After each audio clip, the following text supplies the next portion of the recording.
Hello, welcome to my channel. This week I'm going to make some M40 grenades from the movie Aliens. This is a 3D printed version I found on the Etsy store. I'll be using this as a comparison for when I make my own. The only problem with 3D prints is they're not usually durable, so I need another alternative. I found some 20mm pipe which is very close to the right diameter. And to mark off the right length, and using this Japanese wood saw, I cut it to size. I will be making this whole thing without any power tools to show how it's possible. That's about close enough for the right size. As usual, when you cut by hand, the edges are not flat, so I just need to use a little bit of sandpaper. I cut out a further 3 more, so I'll end up with 4 grenades in total. Then it's just a matter of marking where I need to make the cuts.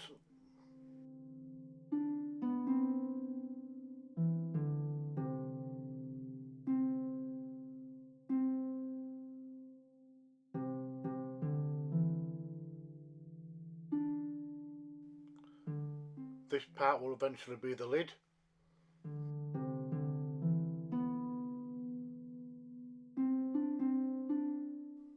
I trace around the pipe to get the shape, but this will be oversized, but I can trim that down a little bit later.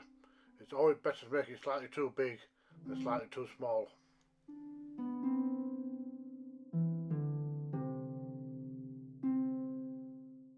Then I cut out the basic shape.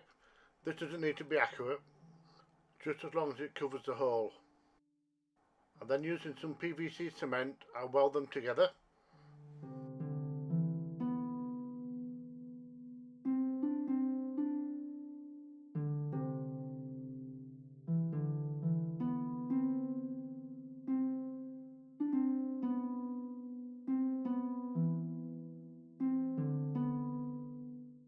And once that's dry, I simply trim it to size.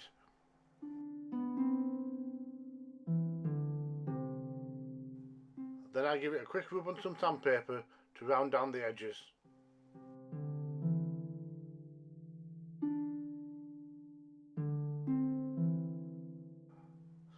And that's the lid complete. I found this 18mm wooden dowel, and I'm going to use this as the core to glue all the plastic pieces to.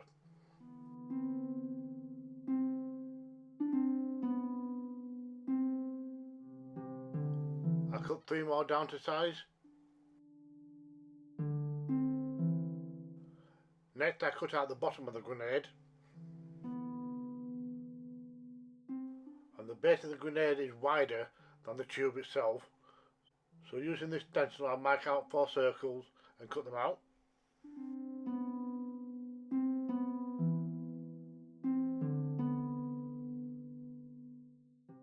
Once I cut them out, I sand them smooth, then I use some more PVC cement to weld them to the tubes.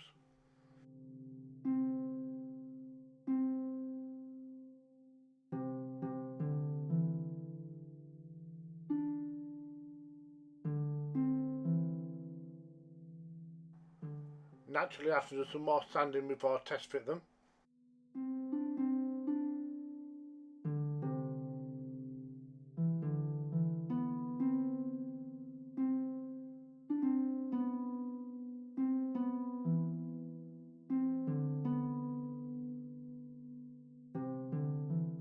The tubes sit a little bit loose on the dowel, so I'm going to rectify that by wrapping the dowel in a sheet of foam.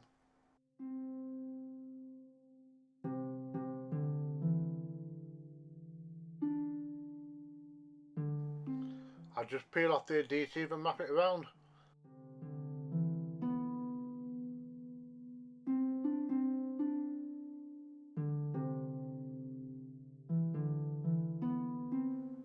I purposely let it overlap so that when I cut it with a scalpel it will fit perfectly.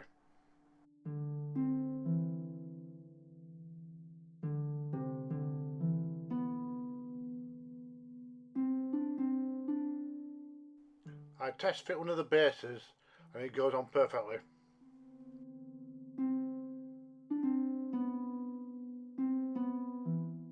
Now it's just a matter of cutting out all the other sections, then pushing them into place.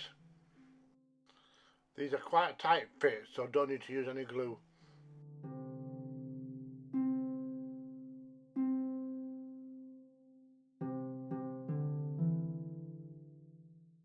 And then I repeat the same process with the other three.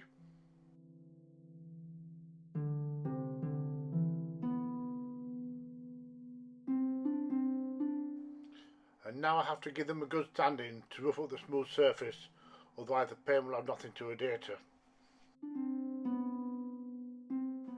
It's prime time.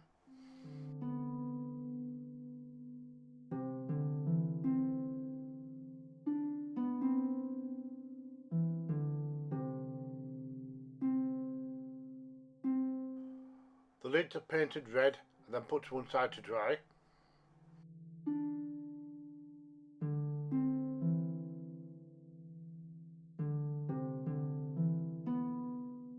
And for the silver itself, I'm going to use some rub and buff out of this tube. You simply rub this onto the surface, or in my case use a brush, and you're left with a very shiny surface.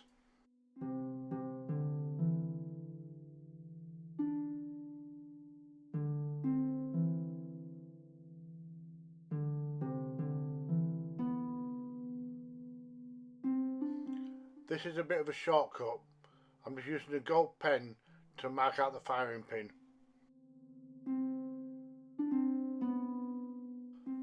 I could make these lids removable, but I already had that option with the 3D printed one.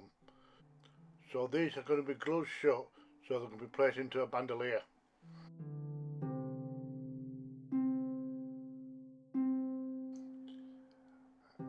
And now to give them a once over with the black wash.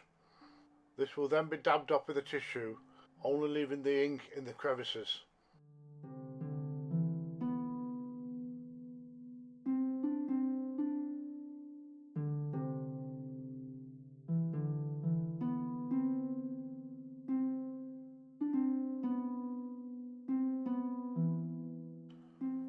Once those are all done, I seal it in with a matte sealer.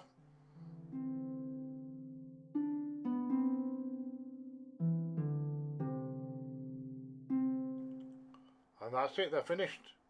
The 3D printed one is laid down and all the rest are the handmade ones. They're not perfectly symmetrical, but considering that they were handmade without any power tools, I think I've done an okay job.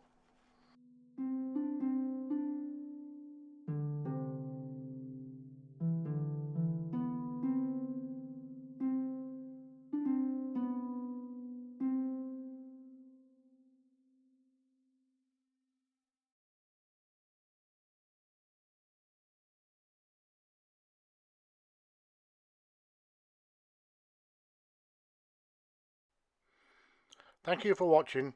Don't forget, if I can do it, so can you.